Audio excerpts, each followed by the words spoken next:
주님의 은혜가 이 시간 여러분에게 함께하기를 주의 이름으로 축원합니다. 오늘은 대제사장 예수님과 온전함이라는 주제로 함께 하나님의 말씀을 나누고자 합니다. 우리가 히브리서를 계속해서 함께 나누고 또 이제 그 히브리서를 다시 한번 총정리하는 그런 시간입니다. 성경은 말이죠, 항상 이렇게 통째로 알아야 돼. 왜 그러냐면 하나의 서신의 형식이잖아요. 여러분 만약에 누군가가 부모님이 자기에게 편지를 보냈는데 3장을 보냈어요. 그런데 1장만 읽고 2장은 가만히 놔두는 사람이 있나요? 아니죠. 1장 읽어보고 또 2장도 읽어보고 또 3장째까지 읽어봐야 전체 내용이 어떤지를 알 수 있는 것이잖아요. 그런 거와 마찬가지입니다. 그래서 특별히 이 서신서는요, 그렇게 전체를 다 이렇게 읽어봐야 그 내용을 파악할 수 있습니다. 그래서 마태복음이나 마가복음 이런 좀 길기 때문에 좀 파악하기가 여러분이 쉽지는 않겠습니다만은 히브리서는 이게 13장까지 이렇게 있죠. 여러분들이 통째로 성경을 항상 통째로 알아야지. 어떤 분들은 막 요절만 외우고 다니는 거예요. 그 요절은 다 자기에게 좋은 거. 자기에게 필요한 것만 요절 외우는 거 나쁜 건 아니에요. 그런데 뭐냐면은 이런 것도 외울 수 있고 저런 것도 외울 수 있어야 되는데 그냥 일반적으로 자기에게 그냥 힘이 되는 그런 요절만 이렇게 외우게 되면은 성경을 편견할 수 있다 이 말이에요. 편견. 성경을 전체를 이해할 수 있어야 돼요. 하나님을 전체를 이해할 수 있어요. 신앙을 전체를 이해할 수 있어야 되죠. 그런데 어떤 사람이 코끼리 다리만 만져보고 코끼리는 귀둥같이 생겼다. 이렇게 말하는 거하고 똑같은 형태로 막 그렇게 주장하시는 분들이 계세요. 그러면은 참 답답하죠.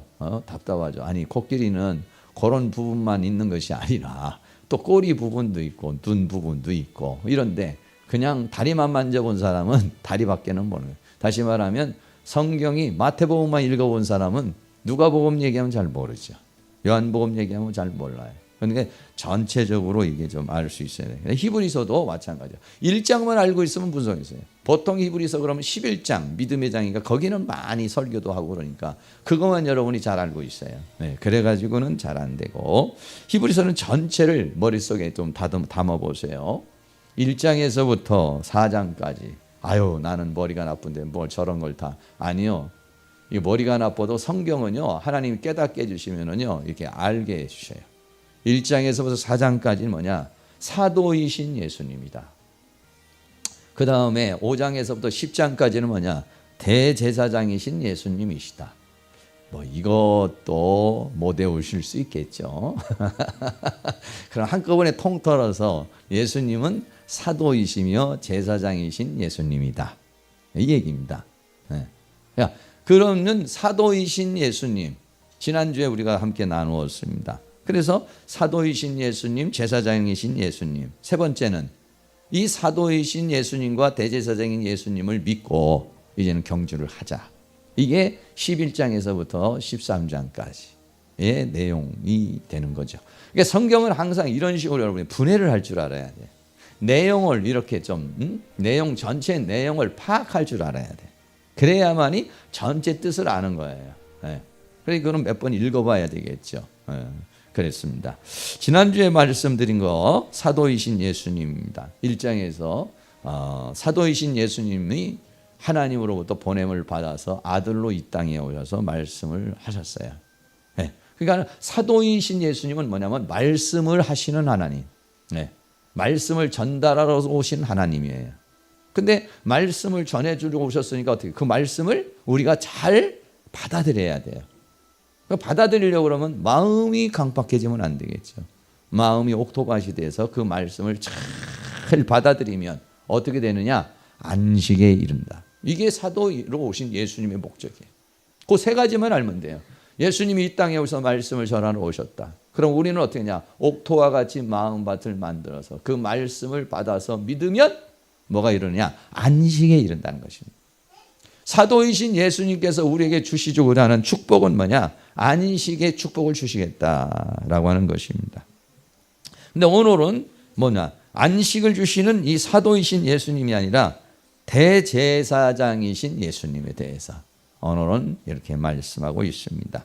여러분, 대제사장이라고 그러면 어떤 것을 하시는 분이겠습니까? 제사장이 하는 역할은 뭐냐? 죄 문제를 다루는 것입니다. 사도이신 예수님은 와서 말씀을 선포하는 것이고, 제사장이신 예수님은 뭘 하느냐? 죄 문제를 해결하려는 것입니다. 죄 문제를. 사람과 하나님과의 사이에서 죄 문제를 해결하기 위해서, 죄 문제를 해결하기 위해서 예수님은 이 땅에 오셨다. 뭘로 오셨느냐? 예수님은 어린 양으로 오신 것입니다. 과거에는 예수님이 오시기 전에 동물을 잡아서 동물이 피를 흘리고 그 피를 흘림으로 인해서 내 죄가 씻어졌습니다. 예수님이 오시고 난다면 예수님이 십자가에 못 박혀 죽으시고 그 피로 인해서 내가 죄사함을 받게 된 거죠. 다시 말하면 대제사장으로 오신 예수님은 대제사장으로도 오시지만은 제물이 돼서 오셨어요. 세상 죄를 짊어지고 가는 하나님의 어린 양. 본인이 제물이면서 본인이 제사장이에요.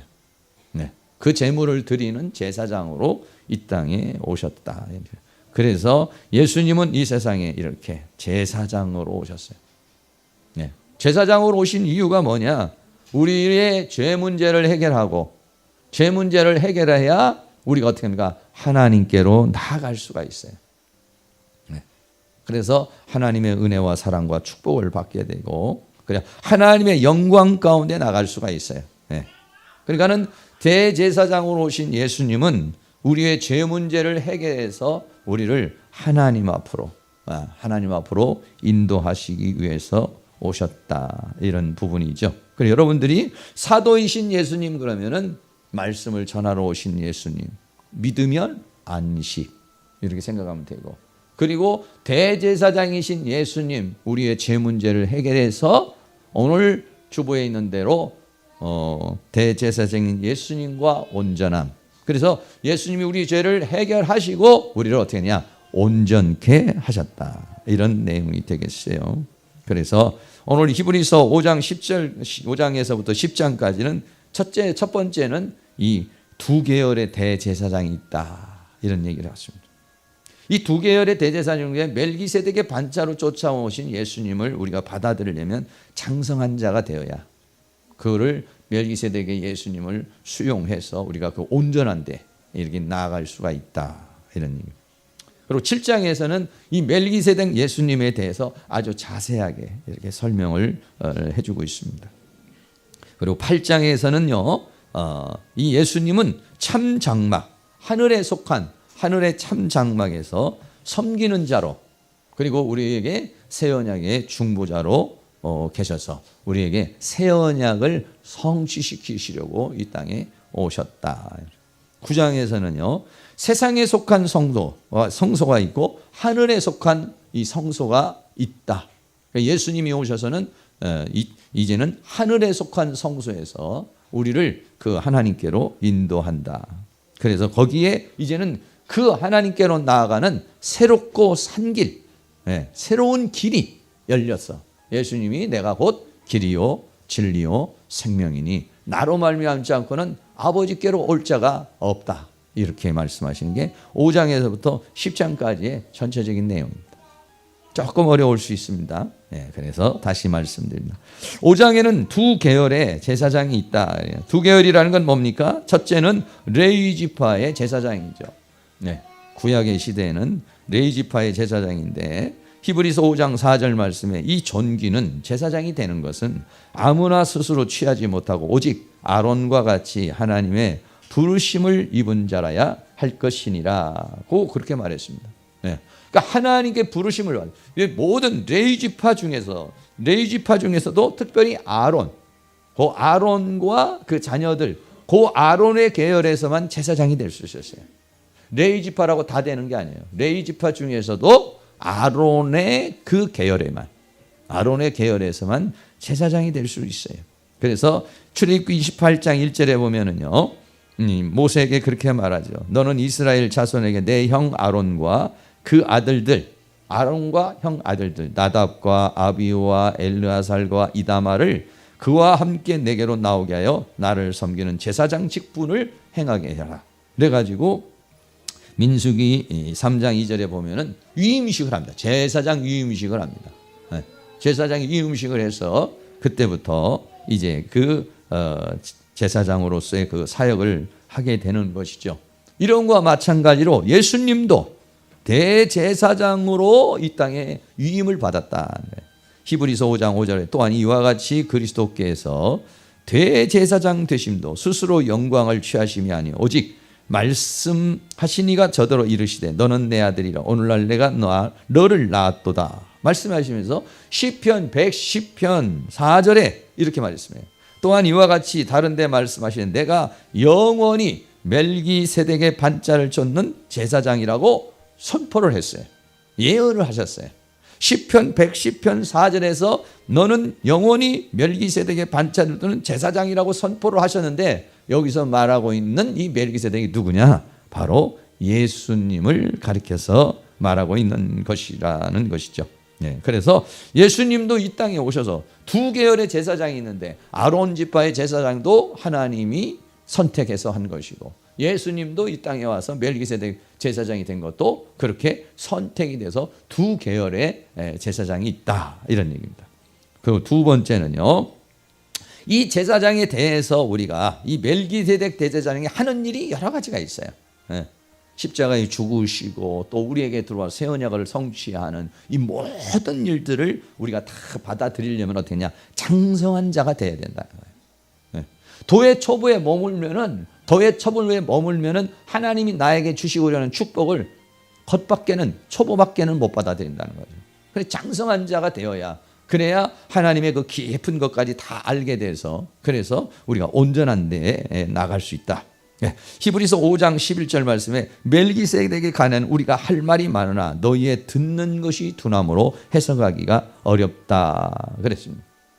하나님의 말씀이 해석하기가 어렵다는 거 왜냐하면 영적인 것이기 때문에 영으로서 깨어있지 아니하고 훈련되지 아니하면요 그거를 수용하기가 매우 어렵습니다. 14절 말씀에 단단한 식물은 장성한 자의 것이니 저희는 지각을 사용함으로 연단을 받아 선악을 분별하는 자들이다. 단단한 식물이라는 건 뭐냐? 바로 멜기세덱 대제사장을 이해하는 거예요. 오늘도 이거 충분하게 많은 사람들이 이해하지 못합니다. 그 멜기세덱 대제사장에 대해서 충분하게 이해를 해야 그래야 그분이 우리에게 와서 하시고자 하는 모든 성취를 다 받아 누릴 수가 있어요. 그런데 그러지 못하면은요 받아 누릴 수가 없는 것이죠. 그래서 이런 장성한 자가 돼서 멜기세덱을 통해서 우리가 이 장성한 자가 되면 어떻게 되냐? 히브리서 6장 1절에 있는 것처럼 그러므로 우리가 그리스도 도의 처벌을 버리고 죽은 행실을 회개함과 하나님께 대한 신앙과 세례들과 안수와 죽은 자의 부활과 영원한 심판에 관한 교훈의 털을 다시 닦지 말고 완전한 데 나아갈지니라 그랬어요. 완전한 데. 그러니까 멜기세덱 그 대제사장이 오신 이유는 뭐냐? 우리를 완전한 존재로 만들려는 것이다. 목적이 그거단 말이죠. 이 멜기세덱 대제사장이 우리를 와서 하시는 일이 뭐냐면 우리를 완전한데 어떤 도의 초보 이런 죽은 행실을 회개하고 하나님께 대한 신앙, 세례, 안수, 부활, 영원한 심판의 이런 교훈의 털을 넘어서서 그런 걸 뛰어넘어서서 이제 완전한 더 높은 차원의 완전한 그런 신앙으로 만들기 위한 것이 뭐냐? 바로 멜기세덱의 반차를 쫓아오신 예수님의 목적이다 이런 얘기입니다. 세 번째입니다. 세 번째는 7장입니다. 7장에서 이제 멜기세덱 대제사장에 대해서 이제 아주 좀 더 자세하게 설명을 하고 있습니다. 아주 이게 자세하게 설명하는데 첫째는 이 멜기세덱 대제사장은 예수 그리스도 예표다. 아까도 말씀을 드렸습니다만 이 멜기세덱은 살렘 왕이요 지극히 높으신 하나님의 제사장이라 여러 임금을 쳐서 죽이고 돌아오는 아브라함을 만나 복을 빈 자라 이렇게 말했어요. 창세기 14장에 보면은 아브라함이 나가서 전쟁을 하죠. 자기 조카가 그 근동 지역의 그런 전쟁으로 인해서 포로로 잡혀가서 롯을 구원하고 그거에 오기 위해서 전쟁을 하죠. 전쟁을 해서 승리를 하고 돌아옵니다. 돌아오는데 갑자기 살렘 왕이라는 사람이 나타나요. 그래가지고 아브라함에게 축복을 하고 아브라함은 그에게 10의 1조를 줬다. 네.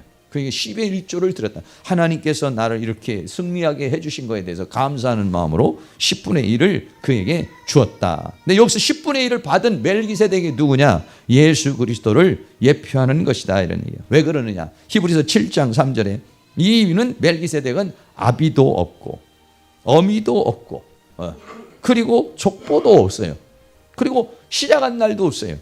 생명의 끝도 없어요. 그러니까 멜기세덱이 누구의 자손인지도 없는 것이고 그리고 그분이 언제 죽었다는 것도 없고 갑자기 나타나서 성경에 딱 2번 창세기 14장하고 그리고 시편 110편에 있는 구약에 있는 구절을 통해서 나타나셨다는 하나님의 아들과 방굴하여 항상 제사장으로 있느니라. 네, 그래서 그를 히브리서 7장 16절은 그는 육체에 상관된 계명의 법을 쫓지 아니하고 오직 무궁한 생명의 능력을 쫓아 일반 사람의 그런 육체를 떠서 오신 것이 아니라 이는 하나님의 생명의 계열을 통해서 이 땅에 오신 분이시다라고 그렇게 말씀하고 있습니다. 그리고 이 멜기세덱 대제사장은 아브라함보다도 레이지파 제사장보다도 더 높으신 제사장이다. 왜 그러냐? 당시에 이스라엘 백성들에게는 아브라함이 최고입니다.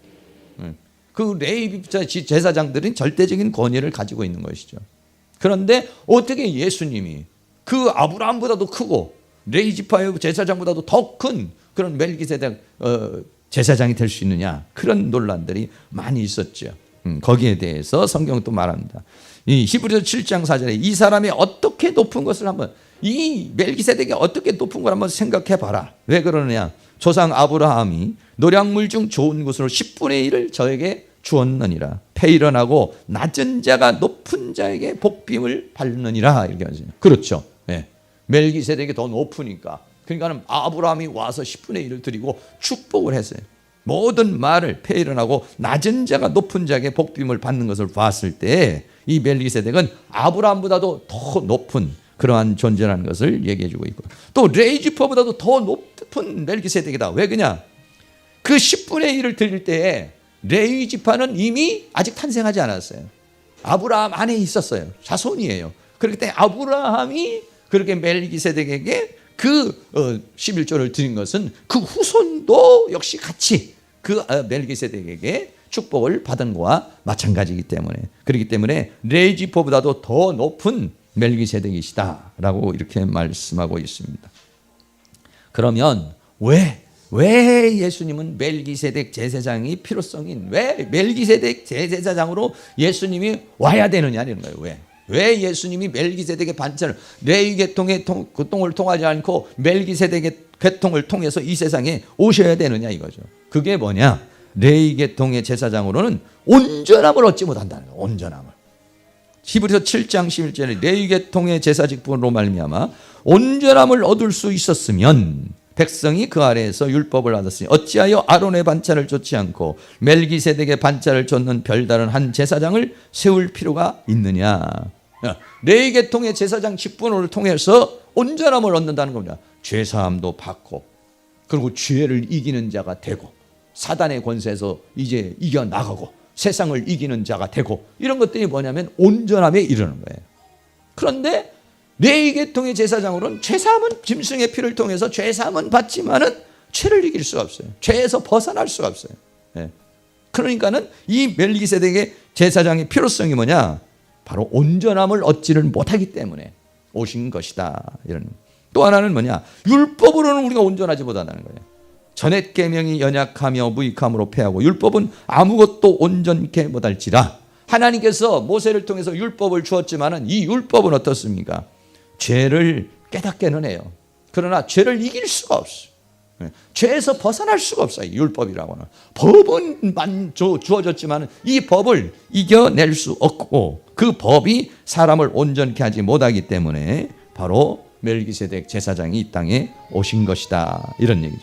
그래서 이 멜기세덱 대제사장은 더 좋은 언약의 보증이 되셨다. 이렇게 말했어요.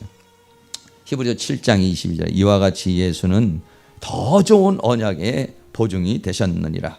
그러므로 자기를 힘입어 하나님께 나오는 자들을 온전히 구원하실 수 있으니 이는 그가 항상 살아서 저희를 위하여 간구하심이니라고 그랬어요. 레위 계통의 제사장으로서는 한계가 있는데, 레위 계통의 제사장이 되면은 또 죽기도 하고 바뀌기도 하고 변화가 되기도 하고, 또 레위 계통의 제사장 사람들은 자기도 또 연약하고 자기도 죄 속에 있어요. 그러나 예수님은 어떻습니까? 항상 변치 않고 계시는 그런 분이시기 때문에 하나님께 나오는 모든 사람을 다 온전하게 구원하실 수 있기 때문에, 할렐루야. 그래서 예수님께서 이 땅에 오신 것이다. 그래서 하나 더 말씀, 왜 멜기세덱 제사장이 필요하냐? 히브리서 7장 28절에 율법은 약점을 가진 사람들을 제사장으로 세웠거니와 율법에 하신 맹세의 말씀은 영원히 온전케 되신 아들을 세우셨다, 이렇게 말했어요. 온전케 되신 아들을 세웠다는 것은 뭐냐?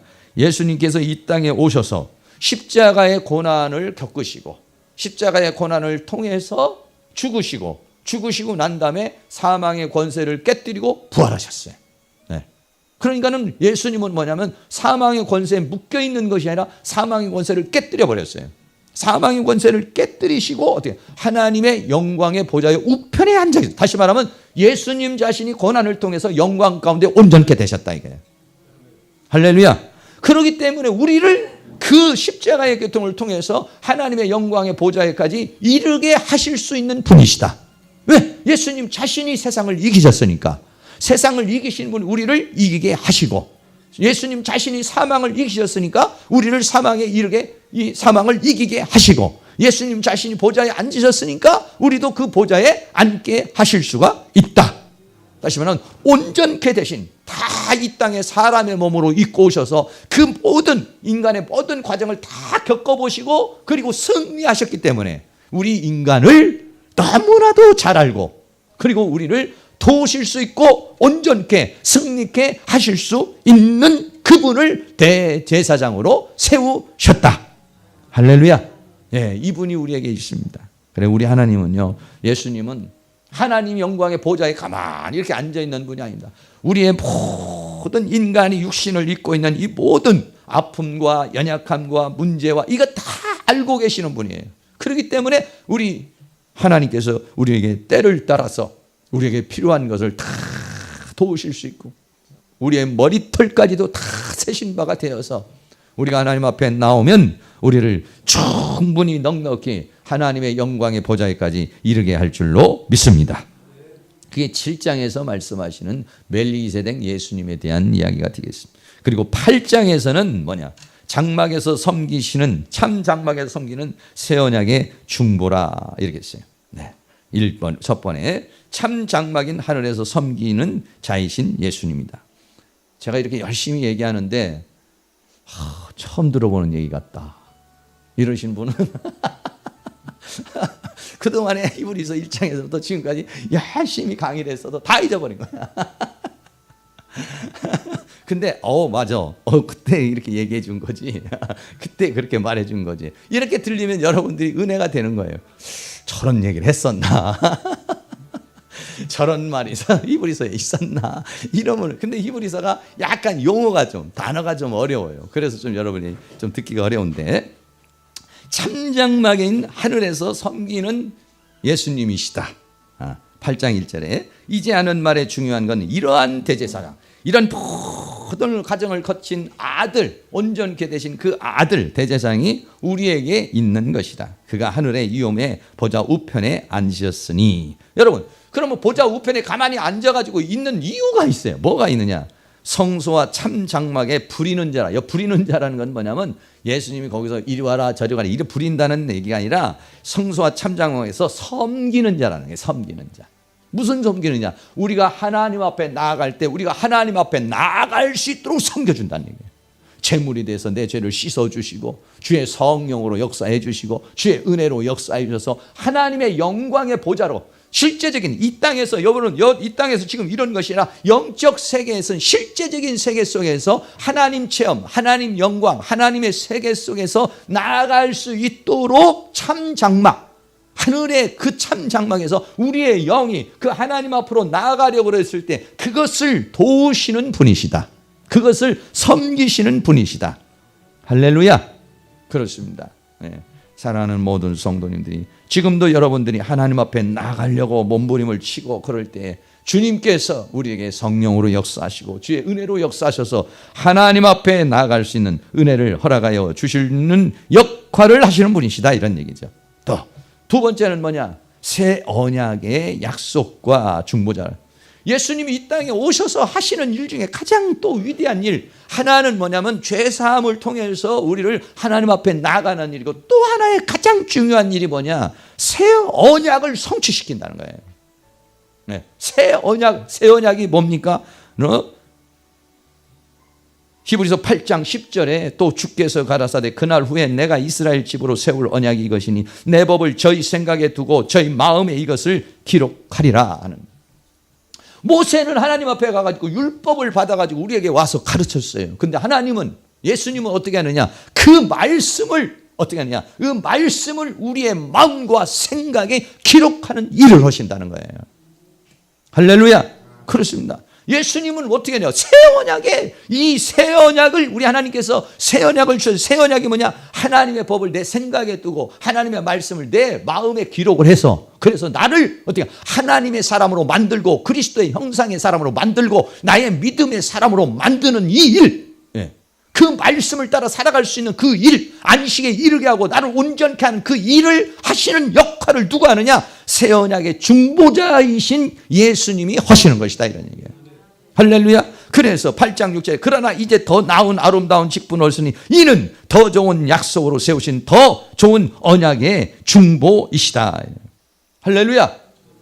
그러니까 우리 하나님의 말씀이 우리 안에서, 예수님께서 십자가에 못 박혀 죽으심으로 말미암아 죽고 난 다음에 어떻게 했냐?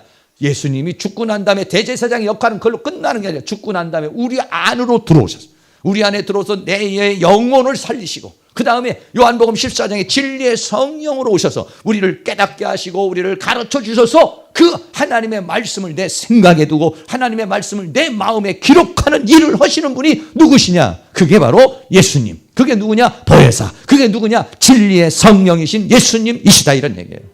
그 중보의 역할을 하시는 것이다, 이런 얘기죠. 그 중보의 역할을 해서 주님이 우리가 이제는 어떤 새 사람이 되고 새로운 존재가 되고 새로운 피조물이 되고 새로운 존재로 살아갈 수 있도록 하는 그 모든 역사를 내 안에서 내주하시는 그리스도의 영이 나를 가르쳐 주시고 깨닫게 해주시고 나를 진리 가운데로 인도하신다, 이런 얘기입니다.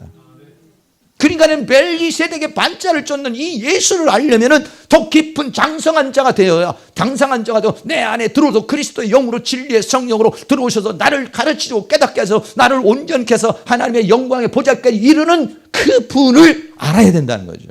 근데 많은 사람이 예수님이 나를 위해 십자가에 못 박혀 죽으셨다는 건 알지만은 예수님이 십자가에 못 박혀 죽은 것 이외에 또 하나 새 언약을 내 안에 성취시키는 언약의 중보자, 새 언약의 중보자라는 이 사실에 대해서는 잘 모르고 있다는 말이죠.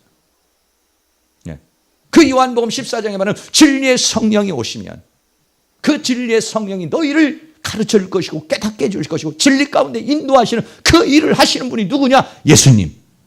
그걸 로마서 8장에서는 그렇게 됐을 때 우리는 죄와 사망의 법에서 생명의 성령의 법이 너를 자유케 한다. 할렐루야. 그 그리스도의 영이 내 안에 들어와서 이루시는 그 역사, 생명의 성령의 법, 이 생명의 성령의 법이 요한복음에서는 진리의 성령의 역사. 이 진리의 성령의 역사가 뭐냐? 멜기세덱의 반차를 쫓아오신 예수, 그 새 언약의 중보자이시가 그 일을 성취하게 오신 것이다, 이런 얘기죠. 할렐루야. 예, 그렇습니다. 이게 우리에게 아주 중요한 상황입니다. 그래서 여러분들이 하나님의 말씀에 성령을 통해서 가르침을 받아야 된다는 것입니다. 말씀을 읽을 때 가르침을 받아야 됩니다. 말씀을 들을 때 가르침을 받아야 되는 것입니다.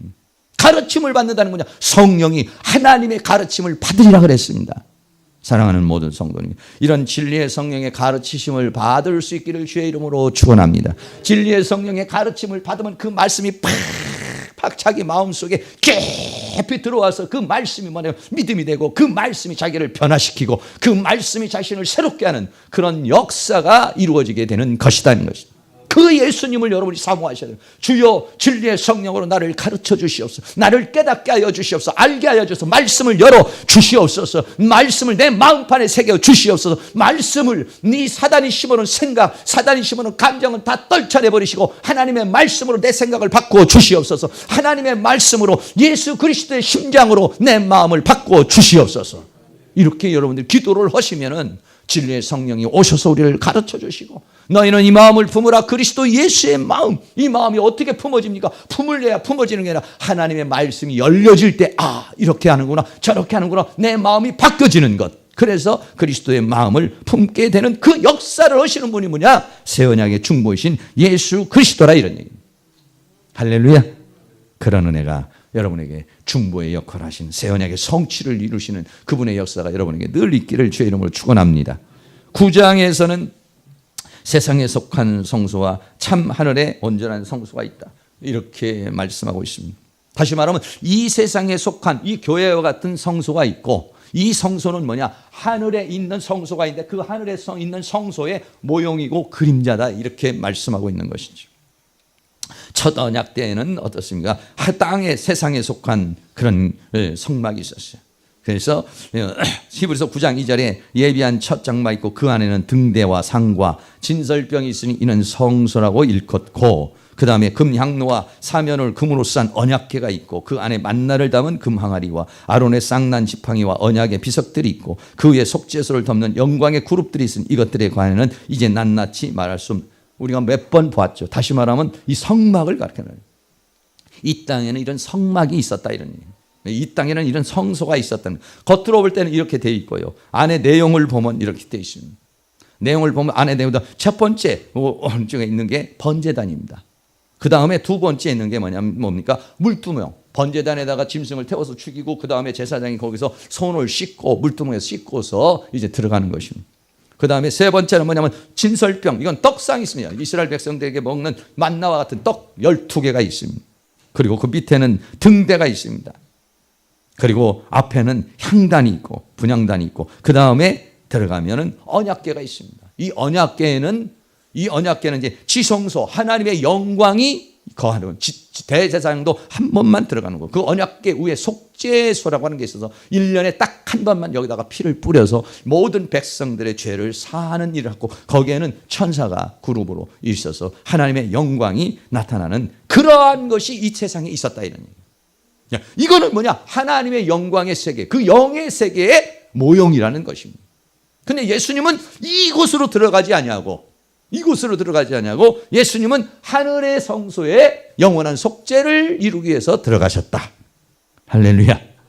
네, 그렇습니다. 히브리서 9장 6절에 이 모든 것을 이같이 예비했으니 제사장이 항상 첫 장막에 들어가 섬기는 예를 행하고 둘째 장막은 대제사장이 홀로 1년에 한 번 이렇게 들어갑니다. 그런데 이 성소는 제사장 외에는 들어갈 수가 없어요. 성령이 이로써 보이신 건 첫 장막이 서 있을 동안에 성소에 들어가는 일이 아직 나타나지 아니한 것이다. 성소에 들어가는 일이 있다는 건 하나님의 영광 가운데 나아갈 수가 없다는 거예요. 그 누구도 제사장이나 대제사장이 아니고서는 누구도 여기를 나갈 수가 없어요. 백성들은 전부 참관자예요. 밖에서 기다리는 사람들입니다.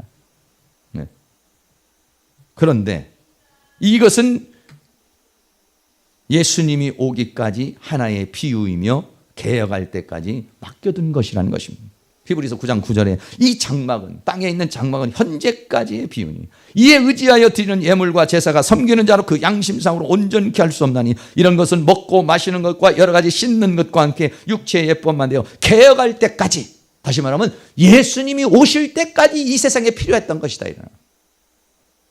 할렐루야. 근데 예수님이 이제 오셨죠.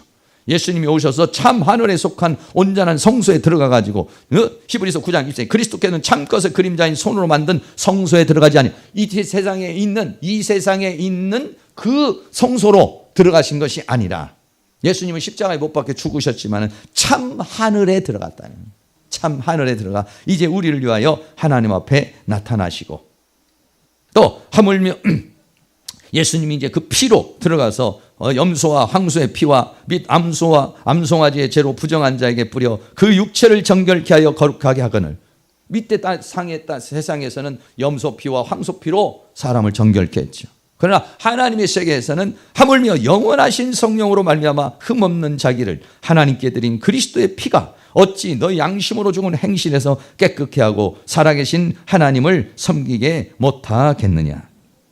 그래서 그 예수 그리스도의 피로 우리를 영원한 속죄를 이루어서 그래서 하나님 앞에 나가게 하는 것이다 하는 것입니다.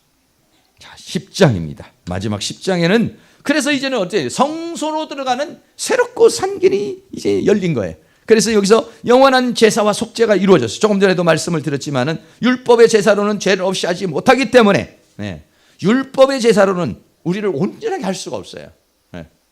죄 사함만 이제 그 다음 단계로 발전할 수가 없어요. 죄를 사하는 역할만 짐승해야지 그 다음에 죄를 이기고 그리고 또 성화가 되어서 그래서 하나님의 영광에 이르고 죄와 사망과 세상과 사단을 이기는 이 단계로 이르게 할 수 없어. 계속해서 그 짐승의 죄만 지르고. 왜? 율법 자체가 우리를 온전케 할 수가 없기 때문에 그렇습니다. 죄를 없이 할 수가 없어요.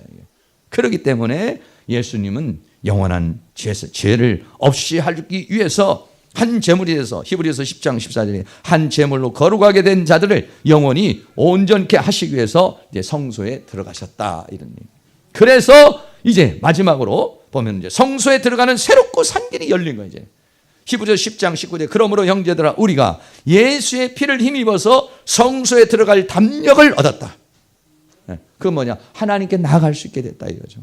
제사장이나 대제사장만 들어가서 밖에서 모든 사람들은 구경만 했는데 지금은 우리가 어떠냐? 성소로 들어가고 지성소로도 하나님 앞에 들어오는 담력을 얻었다.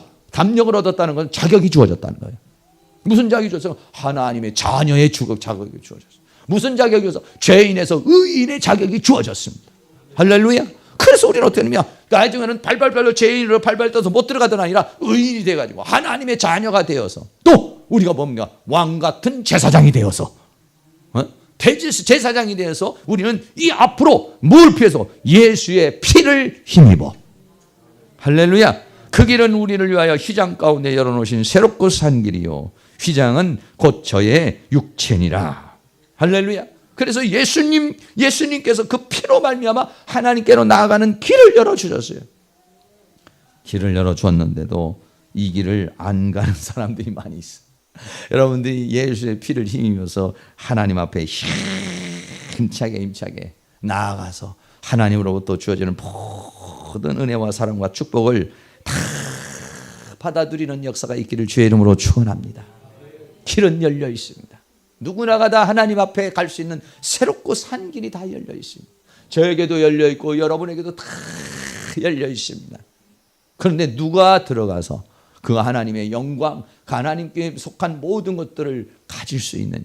이거는 믿음의 사람들이, 하나님의 사람들이 할 수 있는 것인데 이 새롭고 산 길에 들어가서 여러분이 하나님 주시는 모든 은혜와 사랑과 축복을 다 받아 누리는 그런 은혜가 있기를 주의 이름으로 축원합니다.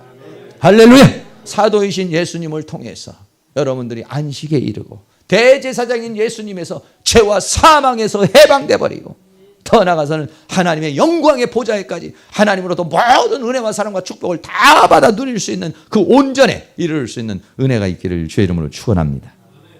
결론적으로 또 한두 가지 더 말하는데 만약에 이렇게 하나님께서 우리에게 주신 이 은혜를 이런 은혜를 하나님이 영광의 보좌를 버리고 이 땅에 오셔서 우리 사도로서 또 제사장으로 이렇게 우리에게 은혜를 베풀었는데 히브리서 10장이 주니 우리가 진리를 아는 지식을 받은 후에 이런 모든 사실을 알고 예수 그리스도를 영접하고 믿음으로 살았는데 그런데 환란이 옵니다. 문제가 생깁니다. 많은 사건들이 생깁니다. 그러니까 어떻게 됩니까? 하나님을 떠나게 되는 일들이 생겼다는 것입니다. 히브리서를 기록한 목적이 그런 것이었습니다. 히브리서는 65년경에 기록됐습니다. 65년경에는 어느 때냐면 네로 황제가 로마의 네로 황제가 제일 첫 번째 이 10대 박해가 있는데 1대 박해가 누구냐? 네로 황제입니다. 이 네로 황제 아주 극심한 사람입니다. 64년경에 이 로마에 불이 났습니다. 화재가 일어났습니다. 그래서 이 황제가 유퇴하게 됐습니다. 아마 황제가 그 불을 질렀다고 이렇게 얘기를 하죠. 그러니까 이 황제가 벗어나기 위해서 어떻게 했느냐, 이 모든 죄를 예수 믿는 사람, 기독교인에게 다 뒤집어 쓰였습니다. 예수 믿는 사람들이 화재를 일으킨 것이다, 로마의 반란을 일으킨 것이다, 이렇게 만들어요. 그래서 기독교인들을 데려다가 엄청난 핍박을 했습니다. 수 없는 사람이 죽어나갔습니다. 이때 베드로도 죽고 바울도 죽었습니다. 수많은 사람이 다 죽어가고 엄청난 핍박이 오니까 예수 믿던 사람이 슬금슬금 빠져나가기 시작합니다. 교회에 다니다는 사람이 슬금슬금 빠져나가기 시작합니다. 그래서 이 히브리서가 기록된 것입니다. 우리가 진리를 아는 지식을 받고 짐짓 범한즉, 다시 말하면 하나님을 떠나거나 예수를 떠난다면 다시는 속지 않은 죄사가 없고 오직 무서운 마음으로 심판을 기다리는 것과 대적하는 자를 소멸할 맹렬한 불만 있을 것이다. 세상에 환란이 오고 핍박이 온다고 해도 그렇다고 그래가지고 하나님의 아들 예수 그리스도를 거부하고 그 언약의 피를 쳐버리고 성령의 역사를 거부하는 그 사람이 받을 형벌이 어떠하겠냐. 그럼 맹렬한 불만, 심판의 지옥 불만이 그를 기다리고 있을 것이다, 이렇게 말하고 있습니다. 그러므로 우리는 10장 35절에 너희의 담대함을 버리지 말라. 하나님께서 나를 위해서 구원하신 그 구원의 그 믿음, 이거를 확신을 하고 오직 나의 의는 믿음으로 말미암아 살리라. 할렐루야. 네. 우리는 믿음으로 살아가는데 그 믿음을 파괴하는 수많은 세상적인 핍박과 유혹과 이런 것들이 수없이 일어났습니다. 네. 그래서 이스라엘에게는 엄청난 고통이 있던 데가 바로 히브리서가 기록되는 65년, AD 65년경의 이 역사입니다. 수많은 사람이 하나님을 버리고 수많은 사람이 예수를 떠나고 수많은 사람이 교회를 떠나는 일이 있었고 또 어떤 신실한 사람은 수없이 많은 순교자가 났던 시절이 그 시절이. 그렇기 때문에 너희의 담대함을 버리지 말라. 이것이 큰 상, 이것이 큰 축복, 이것이 큰 은혜를 얻게 될 것입니다. 할렐루야. 사랑하는 모든 사람이 이런 믿음으로 이렇게 살아가는 그런 은혜가 있기를 이 히브리서에서는 우리에게 말씀해 주고 있습니다. 결론입니다. 다시 한번 상기합니다. 두 계열의 대제사장이 있습니다. 6장에서는 장성한 자가 되어야 멜기세덱의 인도를 받습니다. 7장에는 이 멜기세덱 대제사장 예수님의 이후에 오신 이유, 그는 온전케 하기 위해서 이 땅에 오셨다는 것입니다. 그리고 8장에서는 이분은 참 장막에서 오늘도 우리가 하나님 앞으로 나아가는 자를 나아갈 수 있도록 섬기는 역할을 하고 그 새 언약이 나에게 성취되도록 역사하는 새 언약의 중보자가 되신 것. 그분은 하늘의 온전한 성소에 들어가셔서 우리를 새롭고 산 길을 만들어 하나님 앞에 나아갈 수 있게 해 주셨다. 할렐루야. 대제사장 예수님, 다시 한번 여러분이 깊이 생각을 하시고 대제사장 예수님을 통해서 우리에게 주시고자 하는 모든 은혜와 사랑과 축복을 여러분이 다 받아 누릴 수 있는 은혜가 있기를 주의 이름으로 축원합니다. 그 대제사장인 예수님, 세상 죄를 지고 가는 한 마리 어린 양 예수님 생각하면서 찬양 한번 하겠습니다. 나를 위해 오신 주님, 나의 죄를 위하여서 찬양 한번 하고 기도하겠습니다.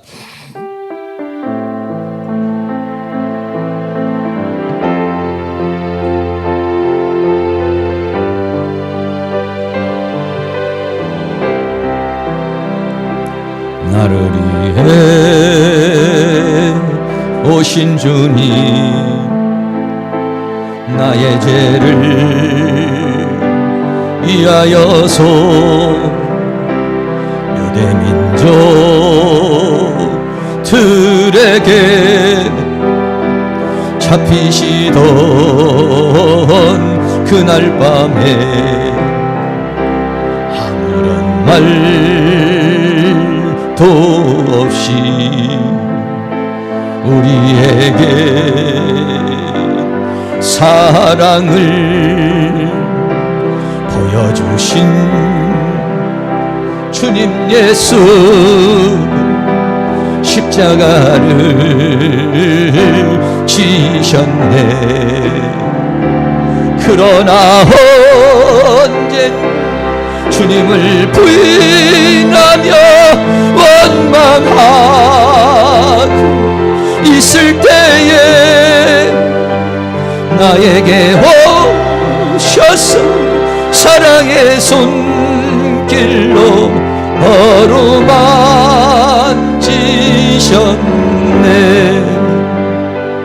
거절할 수 없어, 외면할 수 없어. 주님의 그 손을 잡았었네.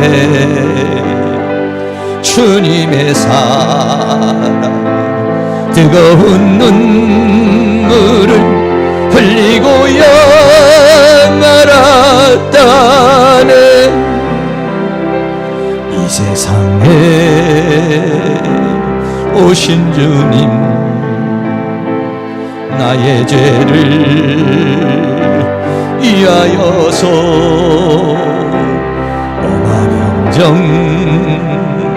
창과 칼에 찔리시던 그날 오후 아무런 말도 없이 우리에게 평안을 약속하신 주님 예수, 십자가에 못 박혔네. 그러나 언젠가 주님을 부인하며 원망하고 있을 때에 나에게 오셔서 사랑의 손길로 어루만지셨네. 거절할 수 없어, 외면할 수 없어. 주님의 그 손을 잡았었네. 주님의 사랑에 뜨거운 눈물을 흘리고야 말았다네. 그러나 언젠가 주님을 부인하며 원망하고 있을 때에 나에게 오셔서 사랑의 손길로 어루만지셨네. 거절할 수 없어, 외면할 수 없어. 주님의 그 손을 잡았었네. 주님의 사랑에 뜨거운 눈물을 흘리고야 말았다네. 할렐루야. 합심해서 한번 기도하겠습니다. 주님이 우리에게 이러한 사도로서, 제사장으로서 우리에게 사랑을 베풀었지만 우리는 세상 속에서 때로는 주님을 배반하고 거역하고 원망하고 있을 때 있습니다. 하나님, 주님의 그 사랑 다시 한번 확인하고 이 길 힘있게 걸어갈 수 있도록 은혜를 베풀어 주시옵소서. 우리 다같이 통성으로 기도합니다. 사랑과 은혜가 많으신 우리 아버지 하나님, 오늘도 우리 하나님께서 우리를 인도해 주시고 붙들어 주시고 함께해 주심을 감사합니다. 나를 위해 오신 주님, 나의 죄를 위하여서 유대 민족에게 잡히시던 그날 밤, 아버지 하나님이여, 주님의 그 모든 사랑을 우리가 알면서도 주님을 부인하고 원망하고 주님을 떠날 때가 우리에게 너무나도 많이 있습니다. 주님의 사랑 다시 한번 생각하고 하늘의 보좌를 버리고 이 땅에 아들의 모습으로 오셔서 우리에게 말씀해 주신 주님, 우리를 위하여 십자가의 골고다의 언덕에 그 길을 걸어가 우리의 죄를 위하여 대신 형벌을 받으신 주님, 우리를 온전케 하기 위하여 다시 살려주는 영, 진리의 영 생명의 성령으로 이 땅에 오셔서 나를 이 죄와 사망에서 건져내 주시고 이 세상과 사단으로부터 건져내어 나를 저 온전히 이루고 영광에 이르게 하시려고 오늘도 내 속에서 내 안에서 성령으로 역사하시는 나의 하나님, 나의 주, 나의 주님이시여, 오늘 우리는 그 주님을 바라보고 이제 이 거친 험한 세상 승리하며 살게 하여 주시고 사단의 유혹과 핍박이 온다 할지라도 아버지 하나님여 주님이 주신 그 사랑 십자가를 바라보면서 힘있게 전진하며 나가는 우리의 삶이 될 수 있도록 우리 하나님여 도와주시고 인도해 주시기를 원합니다. 성령님, 성령님, 성령님, 다시 한번 주님의 못자국을 만져보게 하여 주시고 다시 한번 주님의 사랑을 확인하게 하여 주셔서 이제 이 거친 세상에서 믿음으로 오직 의인은 믿음으로 말미암아 살리라. 오직 의인은 믿음으로 말미암아 살리라. 나를 위하여 십자가에 못 박혀 죽으신 주님, 나를 위하여서 오늘도 말씀하시는 주님, 나를 온전히 이루고 영광에 이르기 위하여 나에게 역사하신 그 주님을 바라보며 주님과 동행하며 동거하며 승리하는 삶을 살아갈 수 있도록 우리 하나님께서 큰 능력으로 역사해 주시고 주의 권능으로 역사해 주시며 주의 은혜로 우리를 인도해 주시고 붙들어 주시고 함께해 주시기를 간절히 원합니다. 주님 도우시고 인도하여 주시옵소서.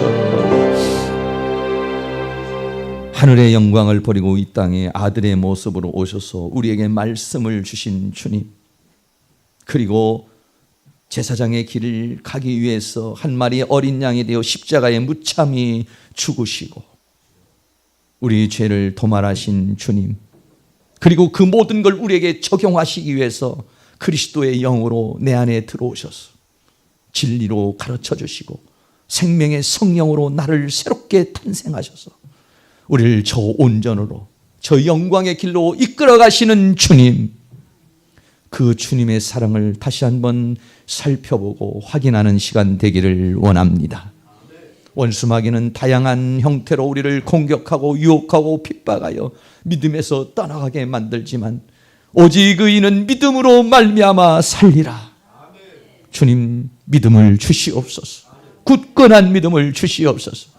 세상 풍파 어떤 상황에서 흔들리지 않는 그 믿음을 주셔서 천성을 향하여 걸어가는 이 발걸음들, 이 경주자의 발걸음이 지치지 않게 하여 주시옵시고 우리 모두 다 저 시온 성에 도달할 수 있는 은혜가 있도록 도와 주시옵시고 이 세상에 살면서는 주님이 주시는 힘과 능력으로 이 죄와 사망 그리고 세상과 사단을 이기는 자의 삶을 살게 하여 주시옵소서.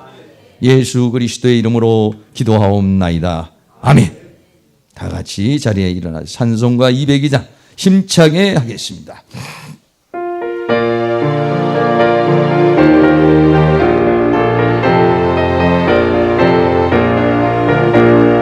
죄에서 자유를 얻게 하는 보혈의 능력, 주의 보혈, 시험을 이기는 승리되니 참 놀라운 능력이로다. 주의 보혈 능력이 있도다. 주의 피 믿으오. 주의 보혈 그 어린 양이 매우 귀중한 피로다. 육체의 정욕을 이기는 보혈의 능력, 주의 보혈 경결한 마음을 얻게 하니 참 놀라운 능력이로다. 아멘. 주의 보혈 능력이 있도다. 주의 피 믿으오. 주의 보혈 그 어린 양이 매우 귀중한 피로다. 눈보다 더 어리게 밝히는 것, 보혈의 능력, 주의 보혈 부정한 모든 것 밝히시니 참 놀라운 능력이로다. 주의 보혈 능력이 있도다. 주의 피 믿으오. 주의 보혈 그 어린 양이 매우 귀중한 피로다. 구주의 복음을 전할 제목, 보혈의 능력, 주의 보혈 날마다 나에게 찬송음이 참 능력이로다. 아멘. 주의 보혈 능력이 또다. 주의 피 믿으오. 주의 보혈 그 어린 양이 매우 귀중한 피로다. 아멘. 이제는 사도이시며 대제사장이신 예수 그리스도의 은혜와 하나님 아버지의 끝없는 사랑과 성령님의 감화감동 교통 충만 인도하시는 은혜의 역사가 이 시간 고개 숙인 사랑하는 모든 성도들의 머리 위에, 가정 위에, 삶 위에, 이 교회 위에, 학교 위에, 민족 위에, 세계 위에, 다니엘 작정 기도 위에 지금으로부터 영원토록 함께 있을지어다. 아멘.